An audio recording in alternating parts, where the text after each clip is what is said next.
Pemirsa, mata adalah organ tubuh pada manusia yang sangat vital. Menjaga kesehatan mata menjadi suatu kebutuhan atau kewajiban bagi setiap orang. Salah satu cara mudah untuk menjaga kesehatan mata adalah dengan mengkonsumsi sayuran dan buah, khususnya yang berwarna kuning.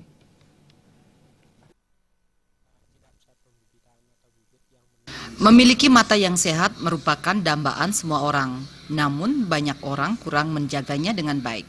Jika mata mengalami gangguan, secara otomatis seluruh aktivitas hidup juga akan terganggu. Praktisi kesehatan Made Sri Suryanti mengatakan, menjaga kesehatan mata dapat dilakukan dengan mengkonsumsi sayur dan buah-buahan yang khususnya berwarna kuning. Ari Suryanti juga mengatakan buah-buahan tersebut dapat dikonsumsi secara langsung maupun diolah sebagai jus. Dan sayuran terutama yang berwarna kuning itu dapat membantu kesehatan mata kita. Yang sering kita ketahui adalah wortel, tomat. Itu sangat membantu kesehatan mata kita. Selain juga ada buah ceri, namun beberapa jenis dari buah ceri itu jarang kita temui di Indonesia. Yang lainnya misalnya stroberi, buah anggur itu juga sangat membantu kesehatan mata kita.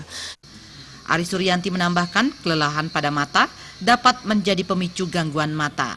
Aktivitas yang dapat membuat mata menjadi lelah harus dihindari seperti penggunaan gadget serta alat-alat komunikasi yang terlalu lama dan sering. Agus Cahaya dan Agus Sudiatmike, Bali TV.